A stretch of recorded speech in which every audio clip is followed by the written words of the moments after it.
Open Championship week, and on top of that, we've got ourselves St. Andrews in the Old Course. So one of the best venues, or I should say the most historic venues in all of the sport. Some may call it the home of the sport itself. And on top of that, we've got ourselves the best field we're going to have for quite some time. And I say that mostly because pretty much all of the world's top players in that top 10 to top 15 of the official World Golf Rankings are coming in with scorching hot form. So with the venue, with the field coming in as hot as they are, I'm expecting absolute fireworks. Here in this video specifically, going to cover what to expect from St. Andrews and the Old Course in terms of playing conditions, weather, some of the key stats I'm looking at that I'll be using to identify some of my top plays this week, both from the fantasy perspective and of course from an outright betting card. In general, just going to get you prepared for this week. So when you go out to do that research, you have an idea of what to keep your eye out for and how to go out there and perhaps win some cash in either perspective. So looking forward to it, guys. Let's go ahead and hop right on in. Alrighty, let's start with some course details to make sure we're on the same page before getting into the technical stuff. So we've got ourselves St. Andrews, the Old Course, which is technically a par 72, but don't be fooled. It is not a typical par 72 by any means. You've got yourself 14 par 4s, which is an outrageous amount of them. In fact, just 4 holes that aren't par 4s, and those are split between par 3s and par 5s. So 2 of each out there, making this clearly a par 4 heavy course. So if you're going to be looking at any specific scoring stats for this week, hunkering down on par 4 scoring might be something to take a look at. But on top of that, it's got ourselves plenty of nuances. It's a very unique track. You've got greens that are double the size as usual. In fact, a lot of them serve as double greens, fairways that serve as double fairways. So rather than just 20 to 30 yard landing areas, some of them can be as wide as 70 to 80 yards. So like I said, this track is extremely unique. It is the birthplace of golf. Realistically, it has everything you're looking for. So let's start with the greens, which are absolutely massive. Like I mentioned, a lot of them are double greens, but even the ones that have their own surface are absolutely aircraft carrier size. I mean, 7,000 to 8,000 square foot per green. You have some green complexes that are nearly 25,000 square foot, which is outrageous. I mean, obviously the PGA Tour average is right around 6,000 square foot. So imagine 4 times larger than that out there on St. Andrews. So absolutely massive greens, but don't be fooled. This is not an easy golf course. There are plenty of undulations on these greens, and if you end up missing at the wrong tier, you can have almost an impossible 2-putt, let alone sometimes a tricky 3-putt on some of these holes. So you're going to see plenty of greens and regulations hit, but on the flip side, you're going to see a ton of 3-putts. So Tiger Woods has been quoted as saying over the years that 3-putt avoidance is one of the most important stats around this golf course. So it's no surprise that it's going to find its way into our modeling a little bit later on. They are a fescue bent POA surface, so very similar to what we saw for the Renaissance Club last week, and they are going to be running a lot slower than what these tour players are used to. That is because this is a link style course. It is along the water. There can be, not always going to be, heavy winds in the area, and as a result, they have to keep them running a little bit slower than what players are used to on the American side, just in case that sort of thing jumps up. And realistically, they can have a perfect weather forecast. They will still keep them running slower than average. That is in case it flips, because in Scotland, guys, the weather is extremely volatile. And the one thing I'll say about this golf course is that when the wind kicks up, it has a completely different identity. So it's something I want to touch on right now, is that when the wind dies down, this place is extremely gettable. I mean, you could see a 61 to 62 out there very realistically. In fact, Rory McIlroy shot a 63 in his first round here at St. Andrews back in the day. The second round, when the wind kicked up, he went out there and shot an 80. So clearly there's a lot of variance with how the golf course plays, and it almost 100% comes down to the wind. A lot of that due to these greens where you have these tiered greens that have little to no margin for error. I mean, if you miss by just a yard or two, you can end up off the green and one of those severe pot bunkers, or of course just on the wrong tier of the green, where I said even 2-putting, 3-putting can be a chore. So that's why this golf course has such a reputation for being one of the best in the world, because any type of wind at all makes it an absolute bear out there. But like a lot of players have alluded to this week, and a lot of other people in the industry, this is gettable when there's no wind, because Technically, it's not the longest golf course. Like I said, just right around 7,300 yards. But on top of that, you also have a golf course that's not receptive. It's, obviously firm, which we'll talk about that here in a second as well. But it's a golf course that you're going to have wedge in hand on almost every single hole. So even if it's firm, you're still going to be able to apply a ton of spin to the golf ball and get relatively close to these pin locations. So a lot of this is going to be weather dependent. We'll talk about that extensively when it comes to the key stats, but as is, massive greens, a lot of undulation to them. And because it's a short golf course, like I said, technically 7,536 yards, but should play closer to 7,300 yards from what we've seen year to year for the Open Championship. The fairways here have a massive variance when it comes to their width. You're going to have some fairways that are close to just 22 to 23 yards wide, those being single fairways, which there are a few on the golf course, but then you have those double fairways, which can be upwards of 70 yards wide, some of them even 100 yards wide from what you see there off the first tee. So in general, driving accuracy, maybe not the most important thing around this venue, but when you miss around St. Andrews, oh boy, you're going to be penalized. You have tons of fairway bunkers that are almost invisible off the tee, and that's by purpose, obviously, to try and add a little bit of deception. And a lot of times you're just pitching out sideways or even having to pitch out backwards to have some of these bad lie situations. So in general, you are looking for guys that are more accurate off the tee than long, but there are 6, or I should say at least 5, maybe even 6 holes around this venue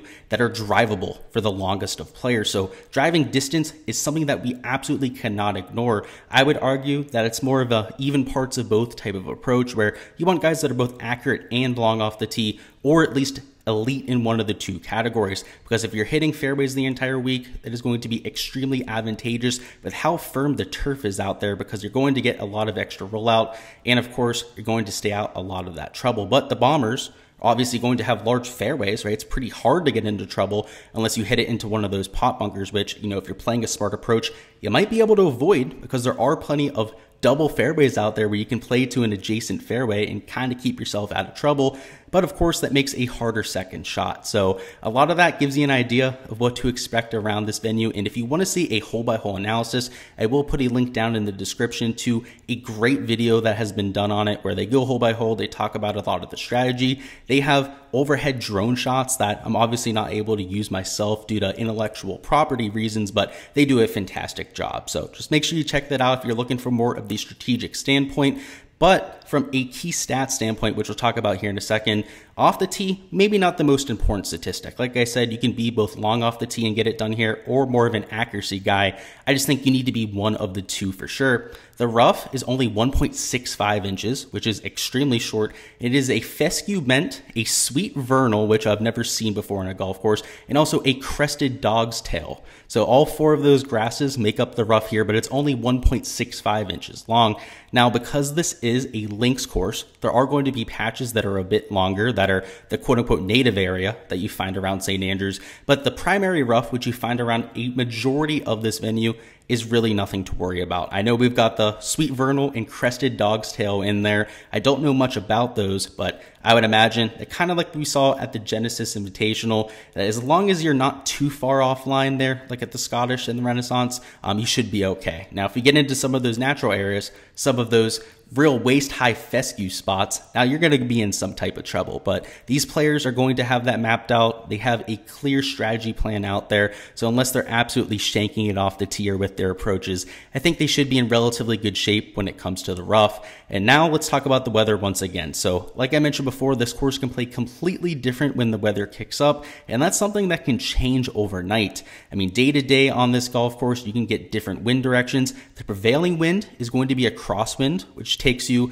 from the front 9 to the back 9 side. So the front 9, goes out on the right on a peninsula, and the back 9 comes back the opposite direction. So the wind is coming from the front 9 side to the back 9 side. And on the back 9 side, on the right side of all of your tee shots, is an out of bounds. So a lot of times the wind is kind of helping you with that. But if you get a wind that is pushing balls from inbounds to out of bounds, you can see scores just absolutely skyrocket. People eject from the golf tournament, because if you're a righty and you have any sort of hook spin, I shouldn't say hook spin, sorry, any sort of like slice spin on the ball or any side of fade spin, you could hit the ball out of bounds very, very easily and be looking at a double bogey or triple bogey at best. So that's something to keep an eye on, is the wind direction around this venue, not just the strength, which of course is going to have a huge impact on scores.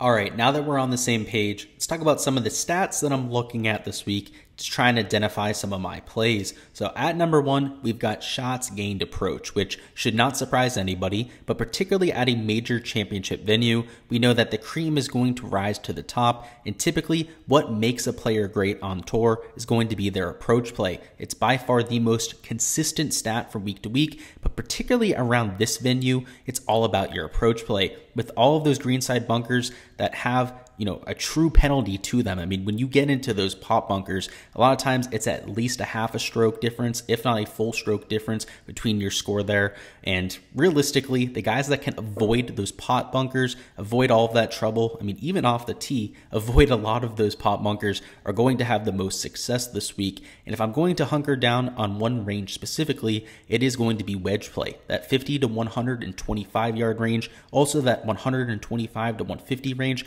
are going to be by far the most important stats I'm looking at. Now, it's important to note here that you want to use a long-term sample size. When you're using proximity buckets, taking a look at the last 24 to last 50 measured rounds isn't going to do you any good. It's far too small a sample size. A lot of them are volatile because, a 126 yard shot isn't much different from a 124 yard shot, but they're counted in completely different categories. But when you use, let's say, a 2 to 3 year sample size, then you start getting an idea of who's actually good with their wedges, who's actually good with a lot of those field shots from that 75 to 100 yard range, which you're going to have a ton around the old course. So if I'm looking at anything specifically with approach play, it is going to be the short wedge game or the short iron game for the 125 to 150 yard range, because it is going to be so prominent this week.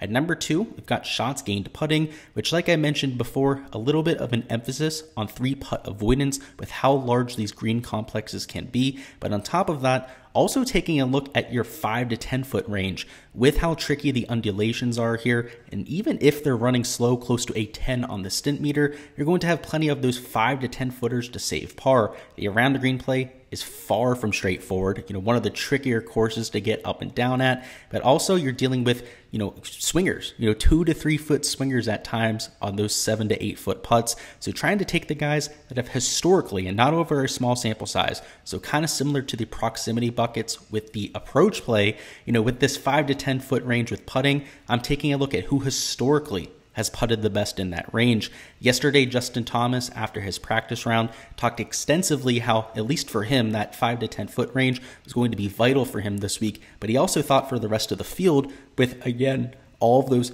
hard par putts you're going to have, and of course, like he said, also the easy birdie putts. When you put yourself in position, you want to be able to take advantage because there still are going to be scores out there. This did play under par the last time we were at the old course, and with the advancement in overall quality of play, I would only expect that to continue. So if we're hunkering down on anything, it is 3-putt avoidance with shots gained putting, but also taking a look at the 5 to 10 foot range. Next up, we've got ourselves shots gained off the tee. And even though this is a relatively short golf course, again, with the 14 par 4s, it is just only 7,300 yards. So maybe effectively closer to a 7,100 yard golf course if it had your usual amount of par 3s. You're also looking at a golf course that's relatively wide open off the tee. So though, accuracy guys, would tend to get a little bit of an advantage with all of the extra rollout you get with a link style golf course, I'm not sure if they're really getting that advantage because everyone's getting it, including the guys that are inaccurate off the tee because they have 40 to 50 yard landing areas. So there's been a little bit of analysis done by Data Golf on this. If you guys want to read it through, that sort of thing, make sure to go on their website and check it out. But anytime you have small landing areas and then a really penal rough, that really favors the guys that are either extremely long off the tee or extremely accurate. When you have a golf course that's wide open off the tee, but also really firm so it rolls out, it also doesn't favor anybody. That's the analysis that they found. But when you have a golf course that's really long and really tight, right, that's all about bombers. So it's It's a really difficult thing to track, but over time, Data Golf, a lot of other people doing this type of correlation analysis have found that setups like a St. Andrews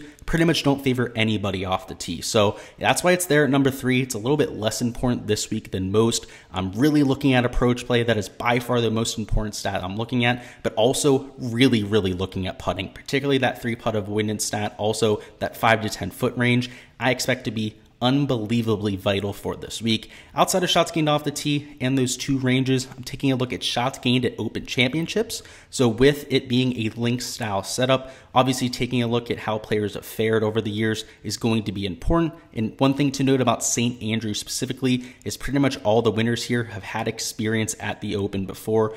In fact, have had success at the Open before going out and winning. Taking a look at shots gained around the green, also taking a look at par 4 scoring with the 14 par 4s at this venue. Shots gained at firm conditions is something that I'm looking at specifically with all of the lack of rain they've had over the last month or so there. Also with the perfect forecast, it seems until at least Saturday, Sunday in St. Andrews.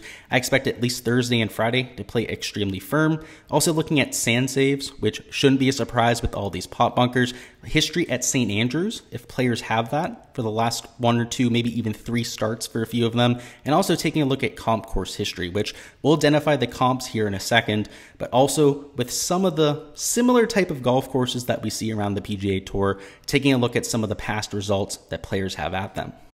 The first comp I'm looking at might not be a surprise to y'all. It's going to be Augusta National Golf Club, another venue with a ton of undulation both on the fairways and the greens, and also a course that's relatively wide open off the tee. So taking a look at players that have fared well there over the years, I think is going to be extremely productive, especially when we consider guys like Zach Johnson have won at both venues. Also players like Tiger Woods, obviously infamously good both at Augusta National and of course at St. Andrews. I think there's plenty of crossover to be had. So personally, I like the undulation standpoint. Of course, a lot of the recent champions definitely bear it out as a solid comparison. But on top of that, you're also looking at a creativity aspect, right? You know, why guys like Seve had a ton of success around St. Andrews. Also, maybe didn't have his best success at the Masters, but still won it there over the years, right? Still was able to get his hand on a green jacket at some point.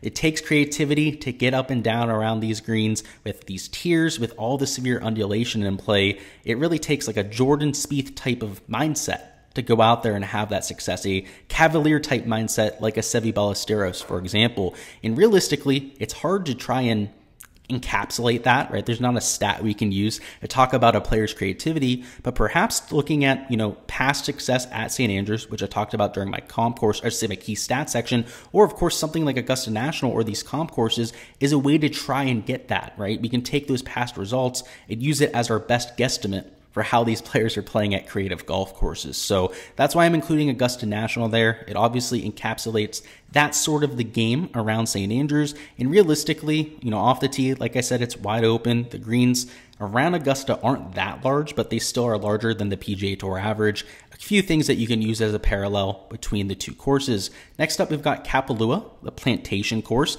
another course with plenty of undulation in the fairways. Unfortunately, also a ton of elevation change. So you're going to see tons of drop-offs around the Century Tournament of Champions, and at the St. Andrews course, I mean, you're not going to find a flatter venue. I mean, there are plenty of humps and hollows with some of the sand dunes that mark the territory, but other than that, I mean, extremely flat, right? It's a coastline, kind of like a Florida type region where you're not going to have any non-man-made surfaces. So as a result, you do get that difference. But outside of that, right, greens have a ton of undulation, kind of similar to an Augusta National there. A lot of the shots in the fairway you're going to have hanging lies for, which is, again, trying to tap into that creativity aspect. And though there's not the elevation change around St. Andrews, it does take a creative mindset to shape those shots, right? To account for the elevation change, how to actually grab the right club. Sometimes you've got to flight the ball when you're going downhill, right? And you've got to club down 2, 3 clubs at times when you're doing so because of that penetrating ball flight. The people that have had success doing that have also tended to have success around Augusta National and St. Andrews. First off, Patrick Reed has had a ton of success at the Plantation course and, of course, at Augusta National. You've seen a few other players over the years like Mark Leishman have success around all the venues. Tiger Woods comes to mind for that same type of mindset. And a few others this week that maybe don't have as much experience around St. Andrews.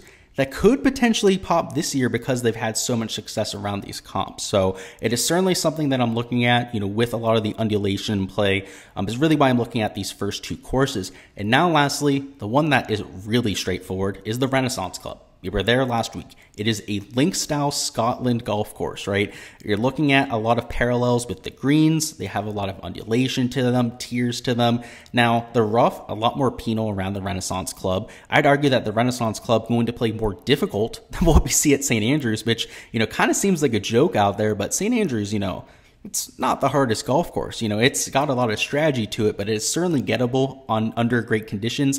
The Renaissance Club is an absolute bear. I mean, winning score of -7 kind of speaks for itself, but because it was last week, obviously a lot of the recent form data that we can get will come from that venue. And of course, it's last week. Players, we're getting used to that sort of setup. And though last year, the one caveat I'll say about the Renaissance Club is last year, Colin Morikawa missed the cut at the Genesis. Then went out there the next week, went out there and won the Open. So you don't want to overreact too much to it, but I'm not going to let that 1 year sample size completely take it away from us because it is a link style setup that we actually have shots gained data from. And it's the week before the tournament. All right, guys, that's all I've got for the weekly course breakdown. As per usual, would love if you guys comment down below what you think the winning score is going to be. And also, make sure you smash the like button before you hop on out of here. Going to have a full week's worth of content coming for you, both from the fantasy side, prize pick side, showdown side. So if you haven't already subscribed to the channel, if that's something that you're doing on a week-to-week basis,